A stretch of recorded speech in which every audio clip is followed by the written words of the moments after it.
Amen. Ce matin, nous allons partager encore la parole de Dieu. Que Dieu bénisse nos centres.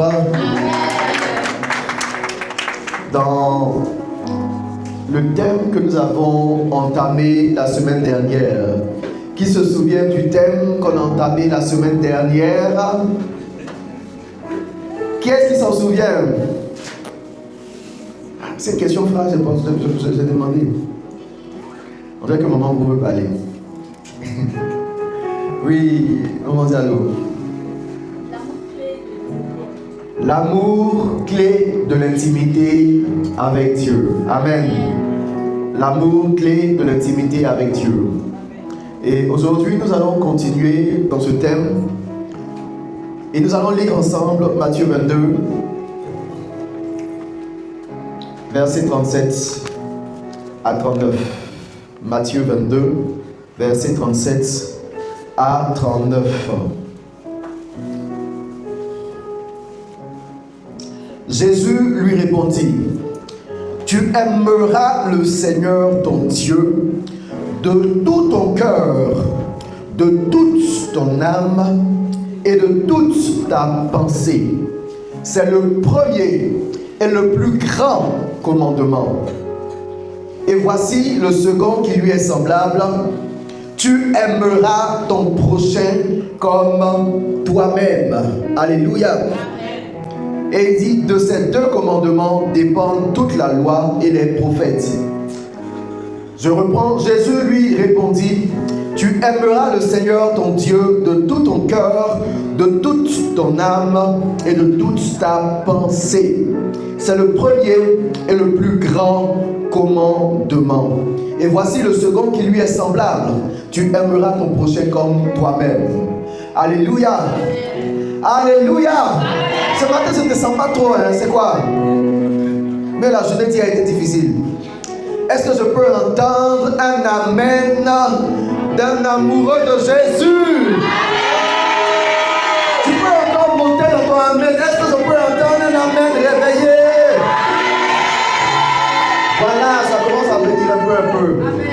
Il dit: tu aimeras le Seigneur ton Dieu de tout ton cœur, de toute ton âme et de toute ta pensée. C'est le premier et le plus grand commandement. Alléluia. Amen. Ce commandement ne figure pas dans les 10 commandements. Amen. Ce commandement ne figure pas parmi ce que beaucoup de gens pensent être le plus important. Chacun dit: moi j'aime Dieu. Certains disent: j'aime Dieu parce qu'ils n'ont rien contre Dieu. Amen. Il y a beaucoup de gens qui disent: j'aime mon prochain parce qu'ils n'ont pas tué quelqu'un. Pourtant ils ont oublié qu'ils parlent mal tous les jours. Et vous savez que la bouche qui parle mal, c'est comme un crime. Alléluia. Ah, vous me regardez, vous êtes étonnés. Non, je sais que toi tu parles bien, ta bouche est convertie. Amen. Beaucoup de gens disent: moi je ne suis pas mauvais, hein? J'aime Dieu et puis j'aime mon prochain. Ce qui est sûr, le plus important, c'est d'aimer son prochain. Mais est-ce que tu sais en quoi ça consiste, aimer Dieu et aimer son prochain? C'est de cela que nous allons parler aujourd'hui. Beaucoup de gens pensent que c'est juste avoir une pensée qui n'est pas négative contre Dieu, en se disant: bon, je n'ai pas insulté Dieu, je n'ai pas blasphémé, donc ça veut dire que j'aime Dieu. Ce n'est pas vrai. Alléluia. Amen. Aimer Dieu va se manifester dans une certaine attitude. Alléluia. Amen. Et je vais donner une définition que le pasteur Mohamed a donnée de l'amour. C'est une définition qui va nous aider à mieux comprendre ce que c'est que l'amour.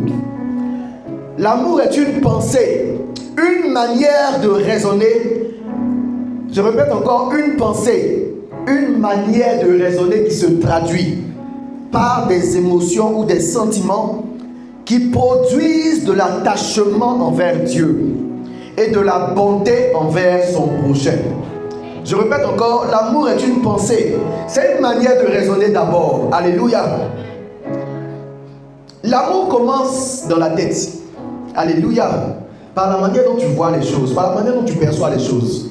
L'amour ne commence pas par les actes.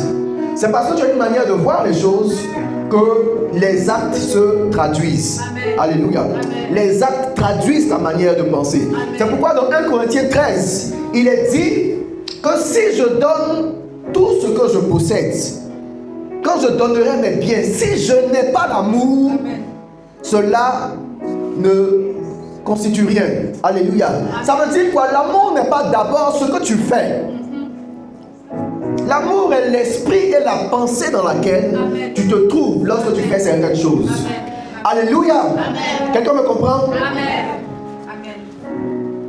Il faut bien le comprendre. Il ne faut pas dire parce que j'ai donné de l'argent à quelqu'un, parce que j'ai hébergé quelqu'un, parce que j'ai rendu un service, donc j'aime. Tu peux le faire. Et puis, ce n'est pas de l'amour. Le ciel ne va pas reconnaître ça comme de l'amour. Alléluia. Amen. Parce que la pensée dans laquelle tu fais le bien est plus importante que le bien même que tu fais. Amen. Et le ciel compte ce que tu penses avant ce que tu fais. Amen. Alléluia. Amen. Et c'est parce que tu penses d'une certaine manière que ça va se traduire par de la bonté Amen. Envers ton prochain et de l'attachement envers Dieu. Amen. Dis encore attachement envers Dieu. Attachement envers Dieu. Dans ce passage qu'on a lu tout à l'heure, il dit tu aimeras le Seigneur. Amen. Lorsqu'on dit tu aimeras, ce n'est plus juste un sentiment. Alléluia. Parce que l'homme ne contrôle pas forcément ses sentiments. N'est-ce pas? Mais l'homme contrôle ses décisions.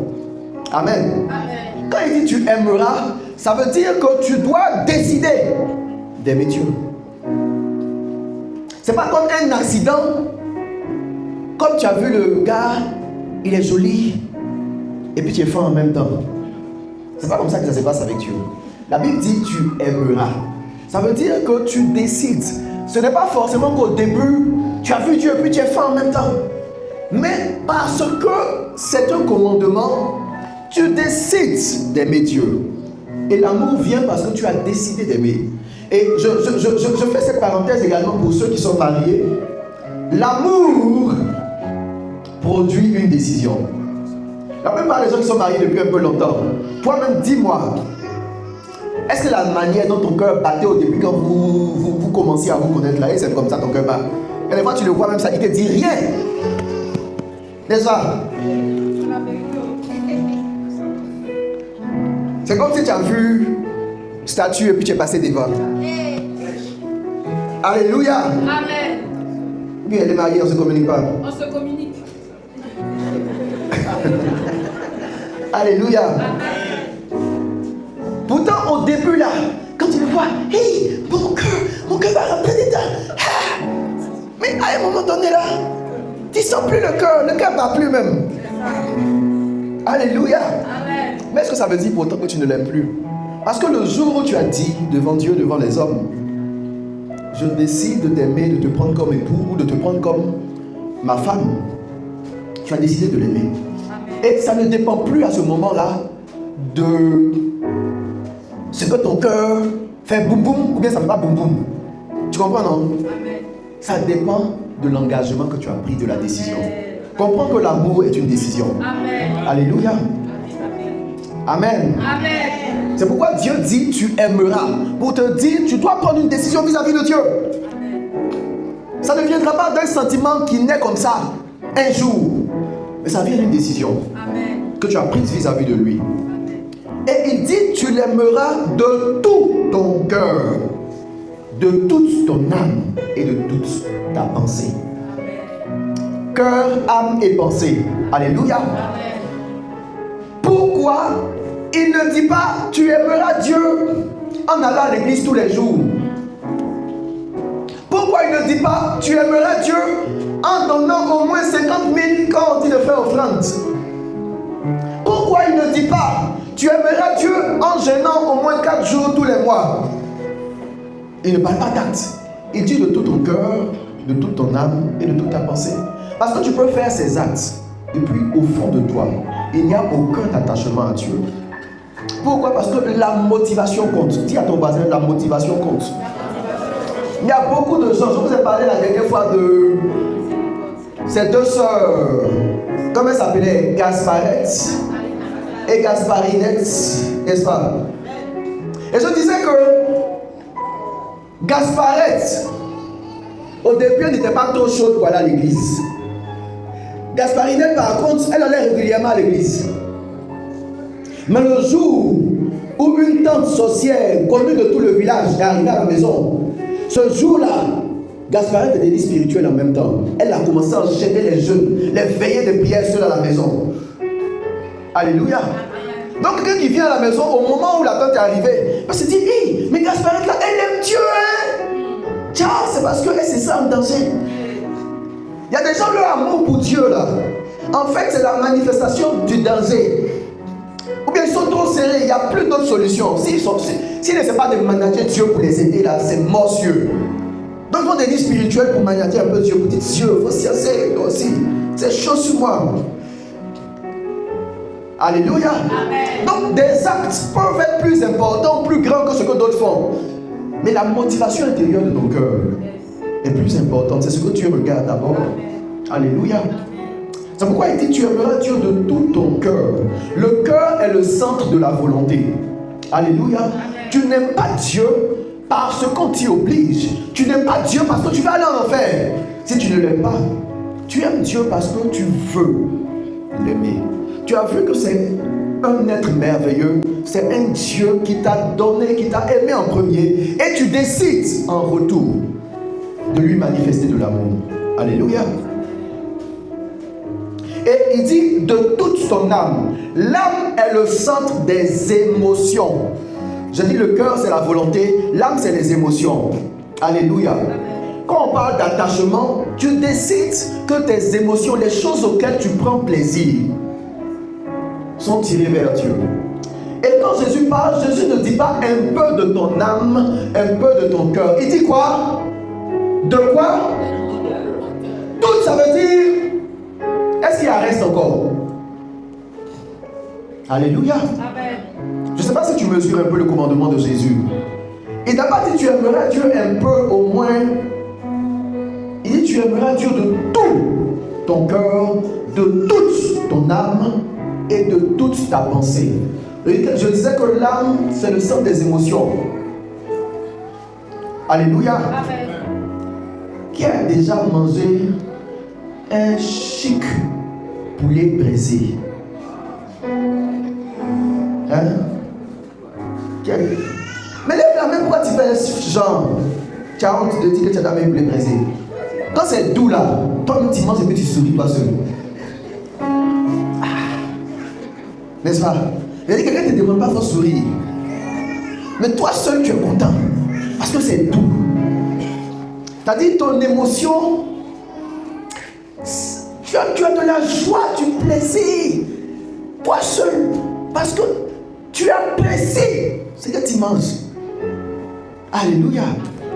En fait, il est en train de dire, il faut que tu prennes plaisir en Dieu. Alléluia. Tu ne peux pas aimer Dieu si tu ne prends pas plaisir en Dieu.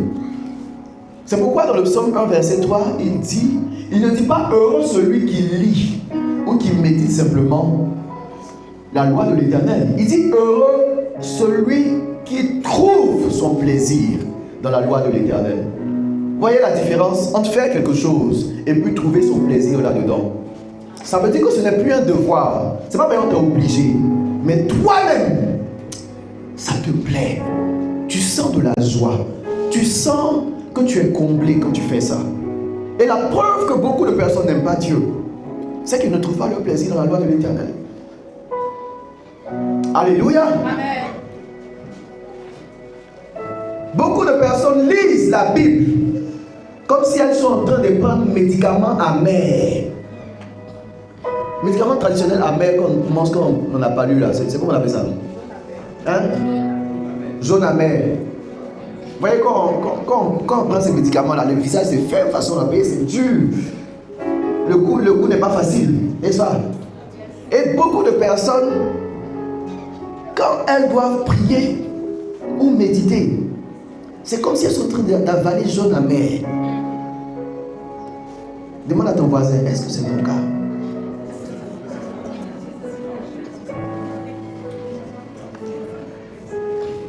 Si tu ne trouves pas ton plaisir dans la loi de l'Éternel, tu peux venir à l'église, tu peux prier, tu peux méditer même. Mais Dieu dit, ce n'est rien tout ce que tu fais, parce qu'il n'y a pas de plaisir. Vous savez, contrairement aux hommes, il y a des hommes qui ne voient pas ton fond. Tu peux blaguer quelqu'un, lui donner beaucoup de choses. Il va dire, hey, parce que la personne m'a donné la personne même. Mais Dieu, pendant que tu es en train de faire quelque chose, il sonde ton cœur. Il regarde ce qu'il a fait ou ce qu'il a fait pour moi. Est-ce qu'il y a du plaisir là-dedans? Est-ce qu'il trouve de la joie là-dedans? Et quand il ne trouve pas de la joie, ça annule tout ce que tu peux faire pour le Seigneur. Quelqu'un me comprend? Donc quand il dit tu aimeras de tout ton cœur, c'est-à-dire il faut que ta joie soit totale, ton plaisir soit total dans tout ce que tu fais pour Dieu. Il ne faut pas qu'on sente que ce soit par contrainte. Il y a des gens même c'est par contrainte, ils viennent à l'église. Et puis ils disent ils aiment Dieu. Ça c'est un doni. Tu ne peux pas aimer Dieu et puis on te force, on te tire pour venir à l'église. Parce que quand tu aimes quelqu'un, si tu es la première personne à chercher à avoir rendez-vous avec la personne, Dieu est présent ici. Mais toi tu dis tu aimes Dieu. Et puis c'est comme si un enfant de 4 ans, on l'envoie à l'hôpital pour lui faire piqûre. Quand on te dit viens à l'église. Ah toi aussi. C'est quel amour ça? Amen. Amen. Aime Dieu. Trouve ton plaisir en Dieu. Amen. En vérité, il y a de grandes joies dans la présence de Dieu. Amen. Mais quelqu'un qui ne l'aime pas ne peut pas sentir la joie. Alléluia. Amen. Il y a des gens qui sont bien, hein? Mais parce que tu n'aimes pas la personne, tu ne vas jamais identifier les qualités de cette personne juste parce que tu ne l'aimes pas. C'est l'amour qui te fait voir ou découvrir les qualités d'une personne. Quand tu n'aimes pas Dieu à la base, tu n'arrives pas à cerner comment Dieu est chic. Donc ça devient comme un ennui pour toi de faire des choses pour Dieu. Ça devient comme un ennui pour toi d'accomplir des choses qui concernent Dieu. Alléluia. Amen. Sauf lorsque tu es serré. Quand les sorciers te poursuivent, là tu connais la route de l'église. Quand tu es trop galère, et puis on dit c'est quand tu pries là que Dieu va t'exaucer. Là tu es la première ou le premier à venir à l'église. Ton Yakou. Amen. Amen. Et de toute ta pensée. Quand tu étais fort de la sœur au début là, même tu es au travail, tu es en train de travailler, et puis son visage apparaît dans tes pensées, et puis tu commences à sourire toi seul. Est-ce qu'il a menti? Papa dit allô, n'est-ce pas? Amen. Bon, on ne sait pas le nom des hommes. Hein? Sinon, alléluia. Quand tu es amoureux de quelqu'un, en fait, toi seul, c'est pas que la personne est en face de toi forcément, mais la personne est dans tes pensées. Toi seul, tu dors sur ton lit, et puis tu penses à la personne. N'est-ce pas? Tu te vois à la plage, en train de te promener la personne. Toi seul.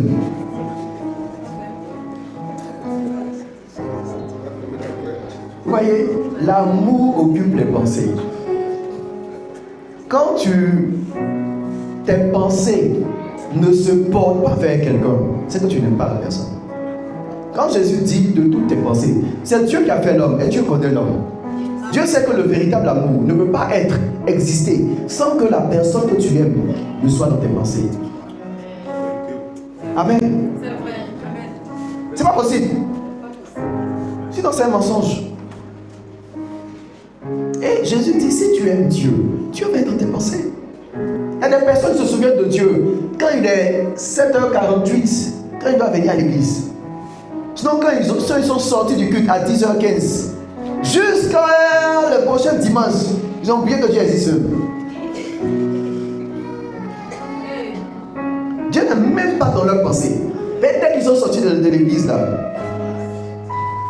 c'est Ronaldo qui est dans les pensées. C'est les novelas qui sont dans les pensées.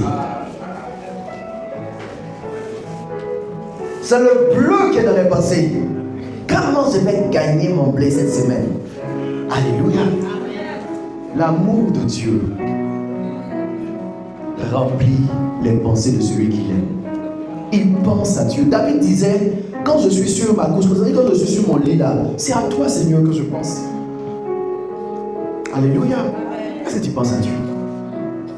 Quand tu as quitté l'église, si tu n'as pas vu un post sur WhatsApp ou bien YouTube où on parle de Dieu, est-ce que toi-même, quand tu es seul comme ça, tu penses à Dieu? Alléluia. L'amour commence par ce que tu as dans ta tête et dans ton cœur. Ça ne commence pas par ce que tu fais. Mais l'amour se traduit par des actes. Alléluia. En fait, tu vas offrir une fleur ou bien un cadeau à la soeur parce que au départ, tu penses à elle. C'est bien que tu penses à elle que tu te dis, il faut que je lui offre un cadeau. Alléluia. De même, c'est parce que tu penses à Dieu que tu vas dire, il faut que je fasse quelque chose pour le Seigneur. Et on va voir rapidement quelques éléments quelques actions, activités que l'on fait lorsque on a Dieu dans son cœur, Dieu dans ses pensées et Dieu dans ses sentiments. Alléluia. La première des choses, quand on aime Dieu, c'est décider de servir Dieu et non de se servir de Dieu. Amen. Décider de servir Dieu et non de se servir de Dieu. Vous voyez la différence entre l'amour pour un homme ou une femme et l'amour pour Dieu, c'est la nature même de la manifestation de l'amour. Quand tu aimes un homme ou une femme, c'est juste être avec la personne, parler avec la personne. Mais l'amour pour Dieu, Dieu est Dieu. Alléluia. Et toute divinité se caractérise par le fait que celui qui aime la divinité sert la divinité. Ça veut dire offre quelque chose qui honore et qui relève le fait que cette personne est Dieu. Alléluia. Donc aimer Dieu commence d'abord par servir Dieu. Alléluia. Il dit dans Malachie, si je suis votre maître, où est l'honneur qui m'est dû? Alléluia. Un Dieu, c'est un être à qui on doit service et adoration. Quelle adoration tu donnes à Dieu?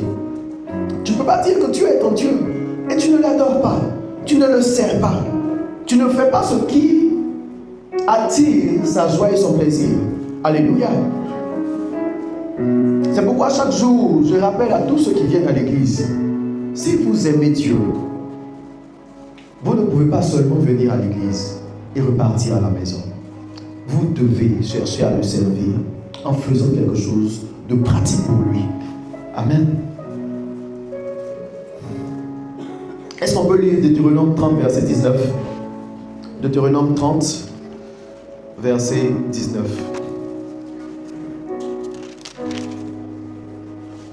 Deutéronome 30, verset 19.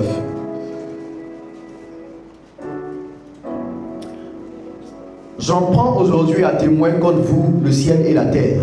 J'ai mis devant toi la vie et la mort, la bénédiction et la malédiction. Choisis la vie, afin que tu vives, toi et ta postérité, pour aimer l'Éternel ton Dieu, pour obéir à sa voix et pour t'attacher à lui. Car de cela dépendent ta vie et la prolongation de tes jours. C'est ainsi que tu pourras demeurer dans le pays que l'Éternel a juré de donner à tes pères, Abraham, Isaac et Jacob. Alléluia. Aimer l'Éternel, c'est obéir à sa voix, c'est t'attacher à lui. Alléluia. Dans Josué 24, verset 15, il dit que moi et ma maison, nous servirons l'Éternel. Alléluia. Ceux qui aiment Dieu servent Dieu. Ils ne disent pas simplement non, c'est que c'est Dieu qui est Dieu. Non, c'est que Jésus-Christ est le Seigneur. Mais ils le servent. Alléluia. Le deuxième point, lorsqu'on veut aimer Dieu, on décide de prendre soin de son prochain et des âmes qui sont en détresse. Alléluia. Vous vous souvenez de la parabole du bon samaritain? Il y avait des gens qui étaient religieux, qui ont vu quelqu'un qui était dans le besoin, qui l'ont dépassé parce qu'il n'avait pas le temps. Et il s'est trouvé un homme qui n'était pas aussi spirituel et aussi religieux qu'on appelait un samaritain, qui s'est arrêté. qui a pris cet homme blessé, qui l'a emmené quelque part, qui l'a soigné, qui a payé ses frais et qui est parti. Alléluia. Ma femme et moi, on a vécu quelque chose, ça doit faire peut-être 4 ans, ça devait être vers 2022, je pense. On allait à l'église à Nyama un matin, et puis en arrivant, on a vu à Bobo un homme qui était couché, qui était paralytique. Il était couché sur le bord de la rue. Son fauteuil roulant était renversé. Lui-même, il était couché blessé. Et il se plaignait de douleur et personne n'était en train de l'aider. Nous, on était en train d'aller à l'église. Et je pense que peut-être le temps même était déjà assez parti. Vous savez ce qu'on a fait? On s'est arrêté. On l'a mis dans notre voiture. On est allé à l'hôpital général d'Abobo.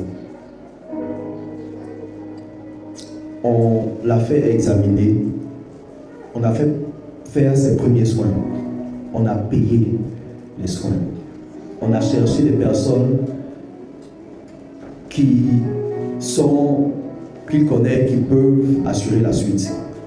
Quand on a appelé des personnes qu'il connaît, ensuite on est parti à l'église. On était très en retard, le culte était pratiquement fini. Alléluia. Quelqu'un m'a dit, non, je suis pressé, je m'en vais rencontrer Dieu. Mais quel Dieu tu rencontres si tu es insensible à la souffrance de quelqu'un qui est juste à côté de toi?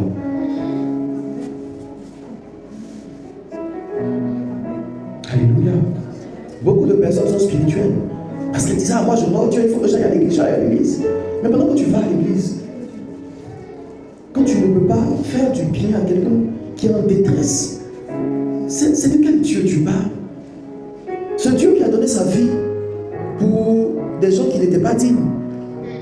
Ce Dieu qui a quitté le ciel et le confort du ciel pour descendre sur la terre, pour mourir pour des impies, pour des méchants. C'est de ce Dieu-là que tu parles. Si tu l'aimes, tu vas faire comme lui. Tu vas quitter ton confort pour aider quelqu'un qui est dans le besoin. Il y a des personnes qui sont chrétiennes, mais qui n'ont jamais pris la peine d'aider quelqu'un qui est dans le besoin.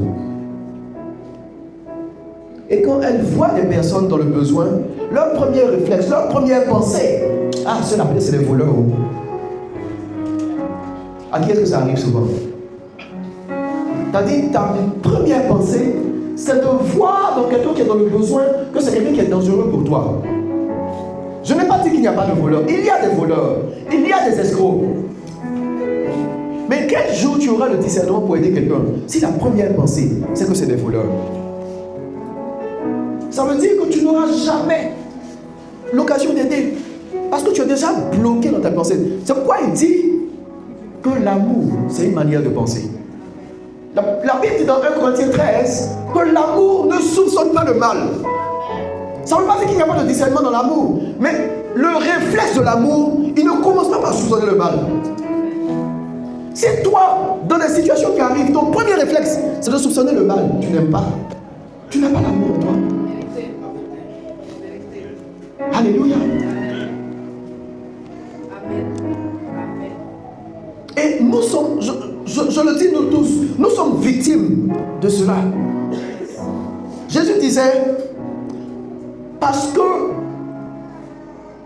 la méchanceté ou le mal va se répandre dans le monde, l'amour du plus grand nombre va se refroidir. Ça veut dire que quoi?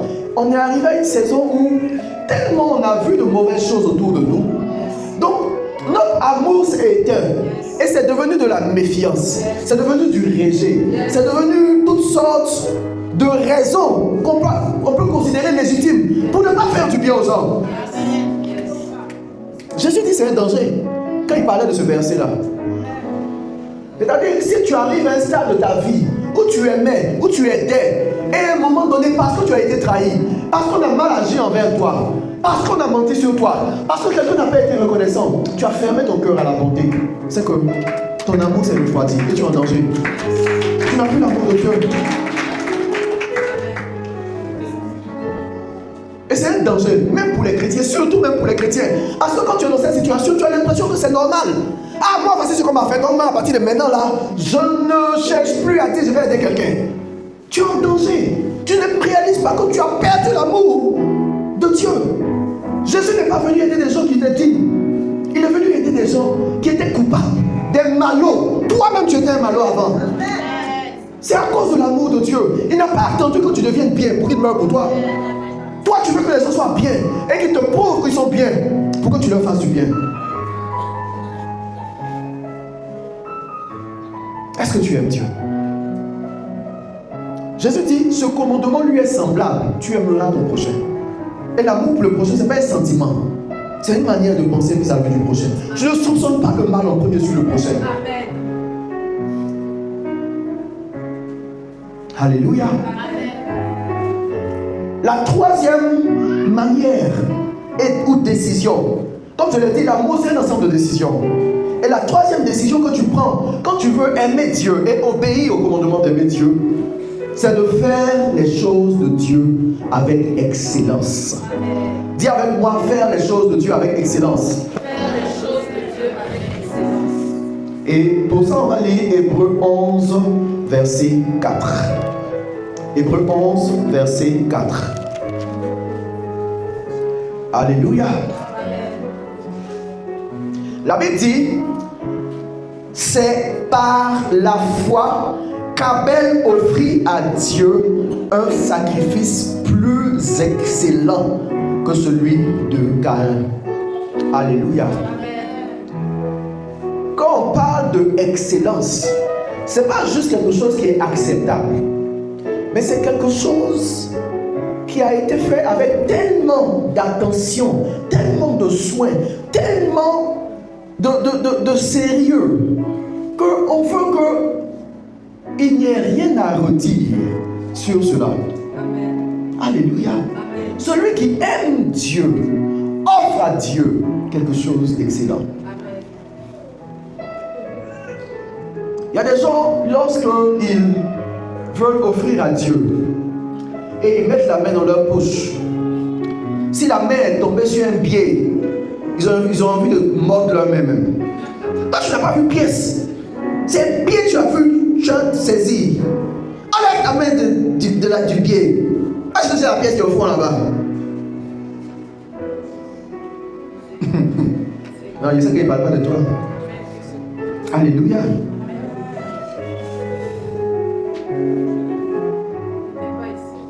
Le sacrifice excellent, c'est quelque chose qui est le meilleur de ce qu'on peut offrir.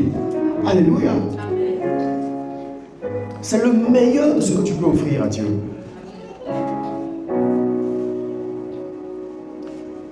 Quand tu sers Dieu dans ta tribu, quand tu sers Dieu dans ton département, mais tu n'offres pas le meilleur, tu n'aimes pas Dieu. Quand tu sers Dieu, et puis déjà même tu viens à l'église, quand on t'invite pour aller faire un anniversaire, tu sais t'échapper. Mais quand tu viens à l'église, tu viens débrayer. Pas quand tu n'as pas habillé, hein. Mais comme Dieu ne te dit pas grand chose, c'est à toi tes habits là, tu réserves ça pour anniversaire puis pour show. Est-ce qu'il va parler de toi? Il va parler de toi. Alléluia. Mais à l'église, c'est les habits froissés, bizarres, que tu donnes à Dieu. Quand tu sers dans ton département, on dit on doit se réunir à 7h pour prier. Toi tu viens à 8h moins 5. Et puis tu dis j'aime Dieu. Ah, je suis trop fan de Jésus. Quand tu aimes Jésus, tu te lèves la main, tu sautes. Tu n'aimes pas Dieu. Parce que ton sommeil a plus de valeur que de venir au rendez-vous fixé avec Dieu. Quand on dit venez, on va aller évangéliser. Non, l'après-midi là, il y a un film là. Tu n'as pas manqué ça. Donc tu regardes évangéliser, tu regardes film, tu regardes évangéliser, tu regardes film. Film est mieux, hein? Tu n'aimes pas Dieu. Parce que tu offres à Dieu la monnaie de tout ce que tu as fait et puis tu es fatigué. Quand tu es jeune, on te dit donne-toi entièrement à Dieu. Et puis tu dis, moi je suis trop jeune à l'heure là. Et toutes les bonnes choses qu'il y a aujourd'hui là. Moi jeune comme ça, il dit, il a aimé Dieu quoi. Attends quand il est vieilli un peu. Donc c'est ton famille que tu veux donner à Dieu. C'est comme tout le monde a fait ce qu'il veut sur ta vie. Maintenant tu as venu dire, oui, prends tout Seigneur. Va prendre quoi? C'est ton restaurant que tu veux donner à Dieu. Et puis tu dis, j'aime Dieu. Celui qui aime Dieu donne le meilleur qu'il a à Dieu. Amen. Regarde quand tu dois passer un concours ou bien tu dois faire un examen ou bien tu dois produire un rapport. On dit non, le rapport là, on va noter, c'est ça qui va faire, tu vas réussir cet examen, tu ne vas pas réussir. Regarde comment tu passes du temps pour que ce soit bien, parce qu'on va te noter. Mais quand tu dois faire quelque chose pour Dieu, tu es le plus négligent.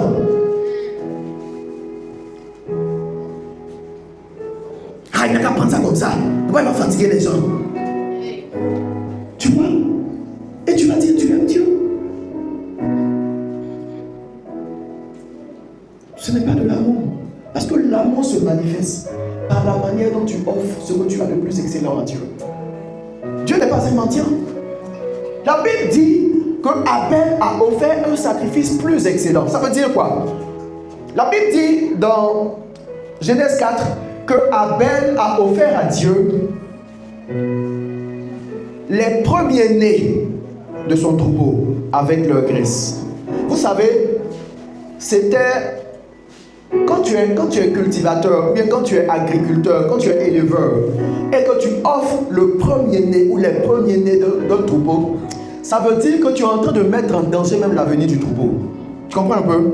Parce que les premiers-nés, c'est eux qui sont l'avenir. Et si tu les as, et au lieu de les mettre de côté, toi tu donnes à Dieu, c'est que tu les mets, tu te mets toi-même en danger. Souvenez-vous de Anne, le premier fils que Dieu lui a donné. Elle dit, Seigneur, je te le prête pour toute sa vie.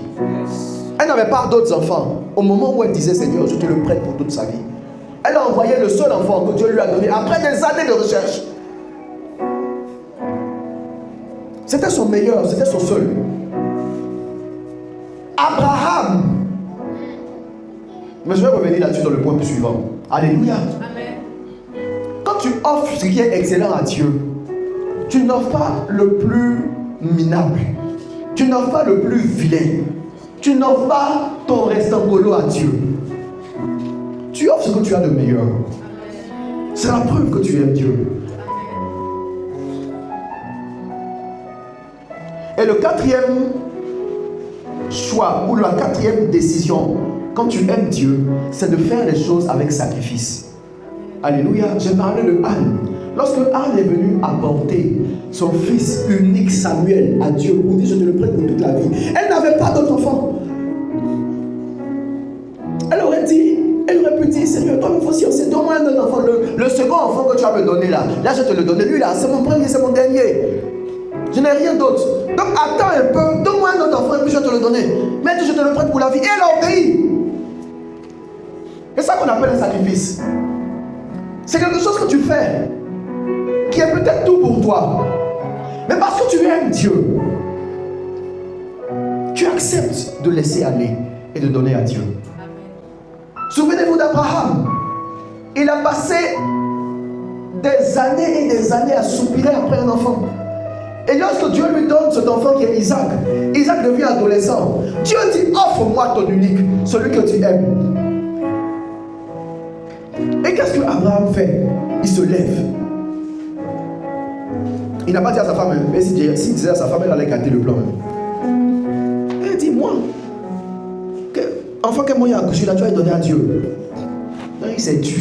Il dit, j'arrive, il va adorer Dieu. Et il est allé, il était prêt à offrir le seul fils légitime que Dieu lui avait donné. Quand tu aimes Dieu, ce que tu offres à Dieu est un sacrifice. Alléluia. Tu n'offres pas le restant.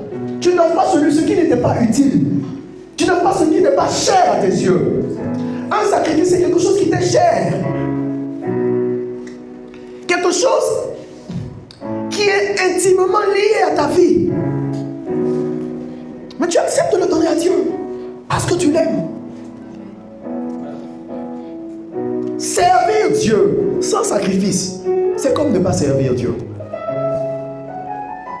Quand tu n'arrives pas à sacrifier des nuits pour servir Dieu, quand tu n'arrives pas à sacrifier des rendez-vous importants pour servir Dieu, quand tu n'arrives pas à sacrifier des choses qui te sont très chères pour Dieu, tu n'es pas en train de servir Dieu avec sacrifice. Et ton amour n'a pas de grande valeur. Alléluia. À partir d'aujourd'hui, sers Dieu avec sacrifice. Sers Dieu avec sacrifice. Alléluia. Amen. Je vais m'arrêter ici. Je vais continuer le reste dans la suite. Alléluia. Bon, il reste 2 seulement. On dirait que je peux gérer. Alléluia. Bon, je vais terminer en même temps. Et le 5e élément, décision que tu dois prendre, c'est de ne rien faire sans consulter Dieu. Quand tu aimes quelqu'un, tu ne peux pas agir sans que la personne ne soit d'accord, n'est-ce pas? Or, combien de décisions on prend, on ne calcule pas Dieu? Souvent, même quand tu sais que Dieu n'est pas d'accord là, tu fermes tes oreilles à ce que Dieu dit, mais toi tu as envie de faire. Lorsque Dieu te dit qu'il ne faut pas faire, c'est la voix de Dieu que tu prends pour chasser des démons maintenant. Satan, arrière de moi. Oh, tu sais que c'est Dieu qui te dit de ne pas faire. Parce que ton cœur n'est pas prêt à te soumettre à la volonté de Dieu.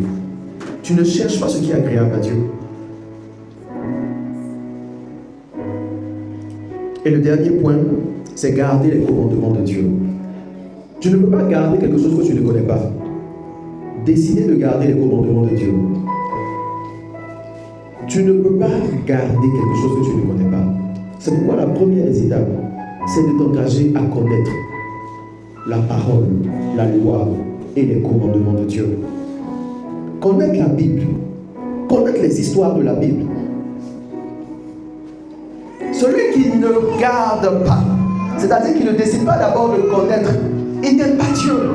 David dit, heureux celui qui trouve son plaisir dans la loi de l'Éternel. Je vous l'ai dit, l'une des principales sources d'amour pour Dieu, c'est de trouver son plaisir dans la loi de l'Éternel. Et si tu ne fais pas ça, c'est une manifestation de ce que tu n'aimes pas Dieu. Et on a lu la semaine dernière, si quelqu'un n'aime pas Dieu, qu'il soit anathème. Ça veut dire qu'il sera privé de la présence de Dieu. Il sera privé des promesses de Dieu. Il sera privé des grâces que Dieu veut donner. Parce que Dieu les a réservées pour ceux qui l'aiment. Quand la Bible parle dans Romains de ce que Dieu a réservé, il ne dit pas qu'il a réservé pour ceux qui font des sacrifices. Il dit qu'il les a réservés pour ceux qui l'aiment. Il y a des choses qui ne vont être données qu'à ceux qui aiment Dieu. Et ceux qui aiment Dieu, c'est ceux qui ont pris ces décisions que j'ai citées. Alléluia. Que Dieu t'aide, que Dieu nous aide véritablement à l'aimer. À décider de l'aimer. Je répète encore, c'est des décisions à prendre. Dans Matthieu 22, verset 37, 38, c'est des décisions. Il dit tu aimeras. Il te dit prends la décision d'avoir des sentiments, d'orienter ta volonté vers Dieu, de penser à Dieu. Prends la décision. Prends la décision d'agir d'une certaine manière parce que tu aimes Dieu. N'attends pas que un amour vienne brusquement. Ce sont tes décisions qui vont manifester l'amour de Dieu pour toi. Alléluia. Alléluia. Amen. Est-ce que je parle à quelqu'un ce matin? Amen. On va se lever, on va prier le Seigneur.